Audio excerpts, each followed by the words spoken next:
Hi, everyone, and welcome to our podcast channel that now brings you insights on the clean energy transition. I'm Marty Stetzer, president of EKT Interactive in Houston, and I'll be your host today. And I'm speaking with Diane Cherry in Raleigh, North Carolina. She has extensive experience in policy and communications on environmental issues, energy markets, clean energy technology, and renewable energy finance. Diane and I met virtually through the Energy and Utilities Network. In January, she posted a blog describing new technology developments for long-duration energy storage. As many of you know, we built a digital training module on energy storage management. I thought it would be valuable for our listeners to get an update on this important topic. Diane, thanks so much for taking the time today. Thanks, Marty. I'm glad to be part of your broadcast. Diane is a policy and clean energy veteran. Can you tell us about your consulting firm? Give our listeners your resume. And more importantly, what got you interested in this specific topic? So I've worked in the energy and environmental space for about 25 years as a regulator in the state, as an advocate, and as a nonprofit clean energy leader. So I've had my own clean energy consulting firm for the past 5 years. I really work at the intersection of policy, regulation, communications, and business development. And my clients run the gamut of clean energy developers, renewable energy finance providers, giving capital to those developers, advocates, government, higher education, and the military. So I have a good perspective of the different people and how they show up in the clean energy ecosystem. And that also includes understanding the technologies and where they're at across different markets in the US, the price and value of those technologies. So that's how I've gotten interested in things like utility scale solar, energy storage. And so within that, obviously, long duration energy storage has been a part of that understanding and the work that I've done. Diane, that experience will be perfect for our audiences. So let's get started. When we put our module together in 2020, the primary battery designed for storage to support intermittent wind and solar only had a maximum 4 hours of duration. What is the business case for longer duration options? Sure. So I'm going to define what long duration energy storage is. It's really defined by the US Department of Energy as any system that can store energy for more than 10 hours. Why this is so important now is that as we have more and more renewables added to the grid, long duration energy storage is needed because you have to dispatch during long stretches when the solar and wind are not producing energy. So a primary goal of long duration energy storage is to assume and assure that renewable energy can be stored when it's generated and deployed to meet sustained energy demands later. So it supports the increased penetration of clean energy technologies. It gives grid operators flexibility to balance supply and demand, which they have to do every second of every day. It allows for grid resilience and also allows for costly transmission and distribution infrastructure upgrades to perhaps be deferred, because one of the issues is projects in distributed energy production means that they're often far away from load centers. And that makes transmission issues critical in decarbonization. Historically, pumped storage hydro has been the prevalent long-duration storage option that could provide 10 or more hours of backup. What is prompting the need for more options? So yes, pumped hydro storage is the only current long-duration energy storage deployed at scale, and it will continue to dominate the market until 2030. But there's a few things that are changing now. First is there's been federal investment through something called ARPA-E. It's the investment and research arm of the Department of Energy. It's our national investment in technologies way before they're commercially available. And so DOE's investment in long duration energy storage is critical. The other thing is that DOE has launched the long duration energy storage SHOT in July 2021 to reduce the cost by 90%. For systems that deliver 10 or more hours by 2030.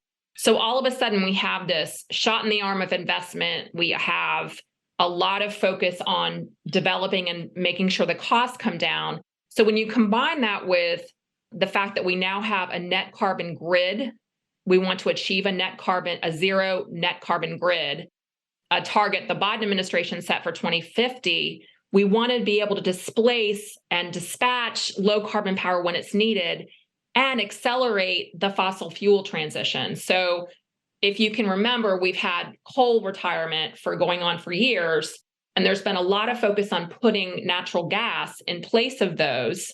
There's a lot of interest in that, especially in integrated resource plans from utilities. But if we can put long duration energy storage in place of that, then we won't have them as stranded assets in the future. In addition to all of that, we have at the state level, places like California, which are putting in, millions of dollars in incentives to demonstrate new long duration energy storage. New York awarded projects for several pilots for long duration energy storage. So in summary, it's kind of right now where you've got a lot of money and a lot of investment and a lot of interest in, as we decarbonize, making this a technology that can be used in place of peaker plants. With all that R&D and money being spent, can you tell our listeners what promising long-duration energy storage options are being considered? Sure. LDES is the industry acronym for long-duration energy storage. So LDES technologies can be divided into several different types. Electrochemical energy storage is one category. Thermal energy storage is another category. Flow batteries is a category, and mechanical energy storage is another category. So there's different commercial scale projects for each of these. So electrochemical is trying to find the sweet spot of lithium ion batteries for long duration energy storage. For those of you who are following shorter duration energy storage, know that lithium ion batteries have dominated the market. But earlier this year, an 8-hour duration lithium ion battery project became the first LDES project selected by a group of nonprofit energy suppliers in California. So again, it's not 10 hours, but it's pushing the 4 to 6 hours closer to 8. So that's a highlight of a project in the electrochemical space. Flow batteries are a subcategory of electrochemical energy storage that use a liquid electrolyte to function as a source of direct current that runs through an inverter for conversion to alternating current power. It does not degrade, which is why there are fewer limitations on use cases. So what do I mean by use cases? Energy storage can serve as a way to have frequency regulation. It can serve as a proxy for intermittent power, as a peaker plant, but all of those uses have values in the market. The problem with flow batteries is that they don't have as many uses because the battery performance does not degrade.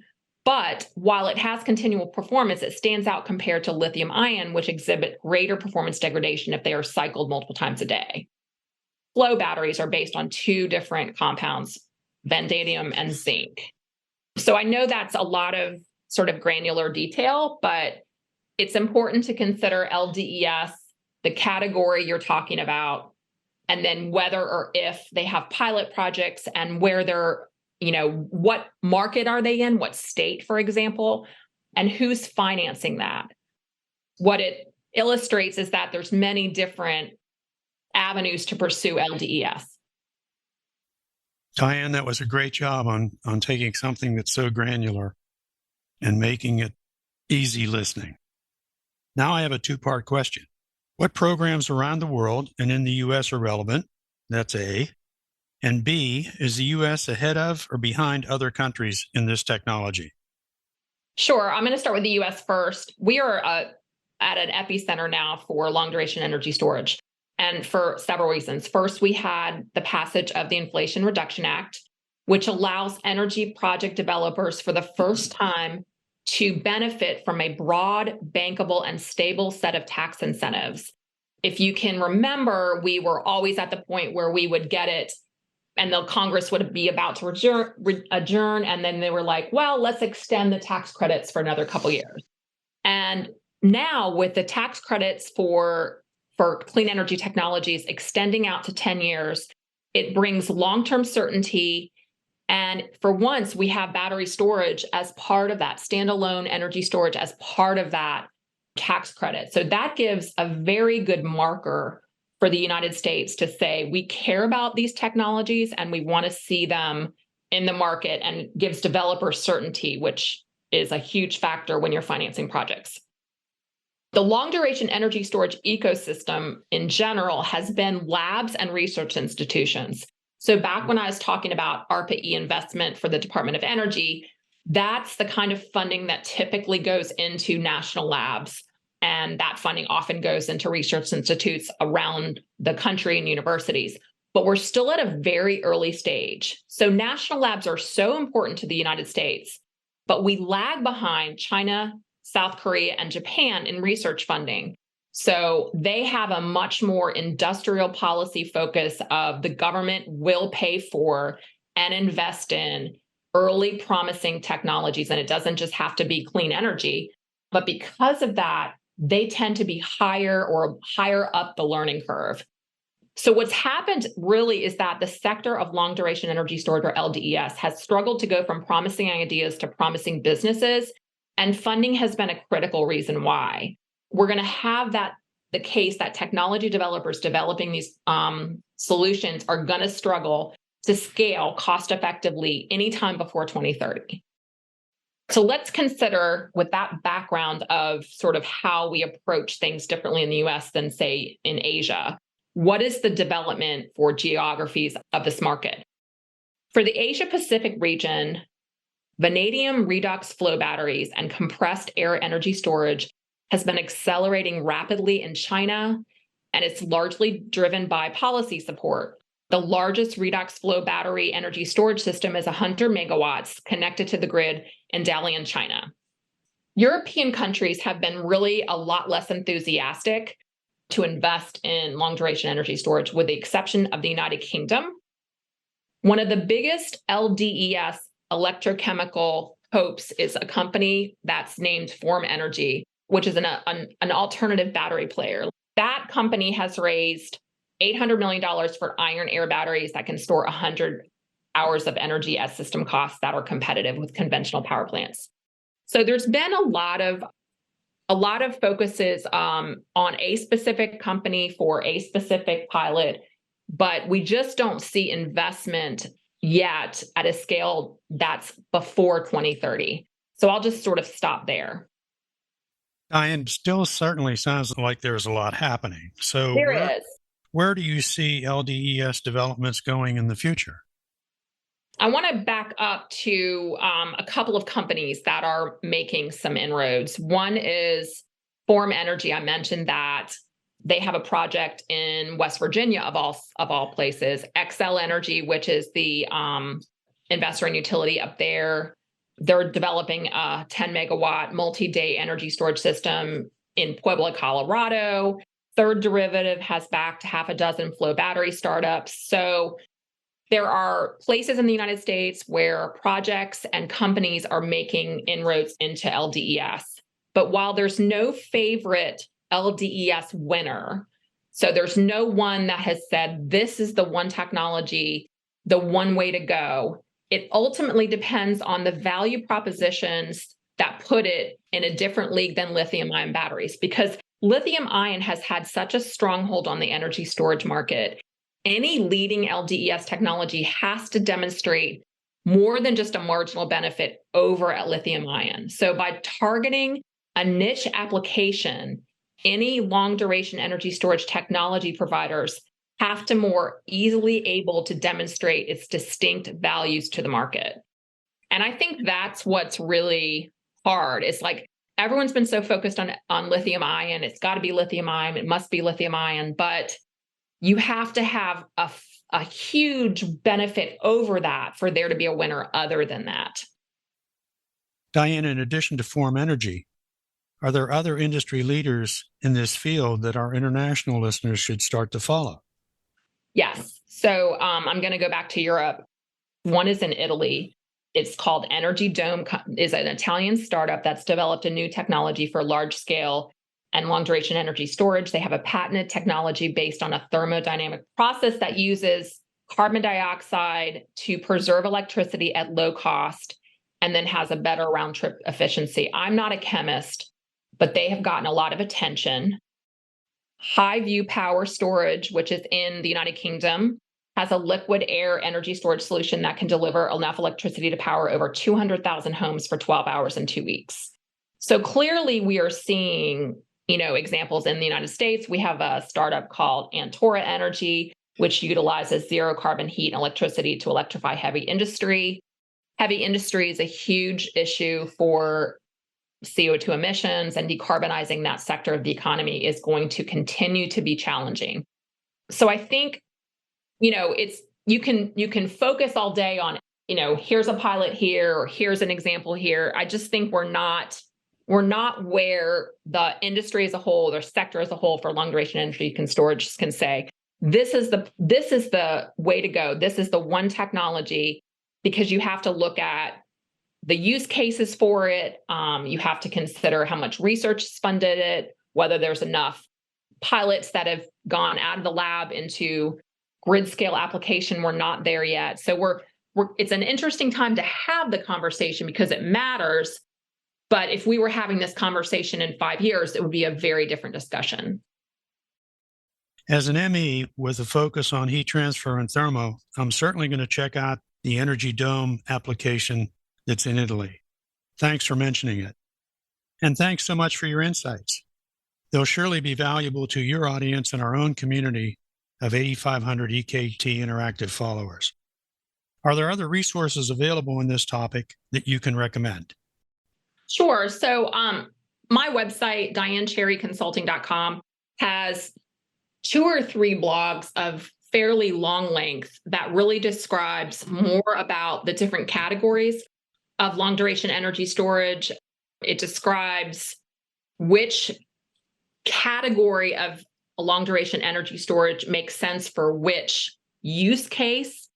And then within that framework, so if you imagine a matrix that has type of long duration energy storage on one column, and then across the top horizontally, the use cases, you can actually look on my blog and it will have example projects and locations that provide far more granular detail than I've provided here.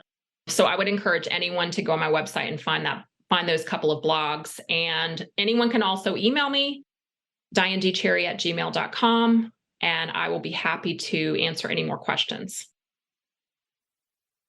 Thanks again, Diane, and thanks to everyone for listening. Great. I'm very glad to have joined you today. Our company name, EKT Interactive, stands for Energy Knowledge Transfer.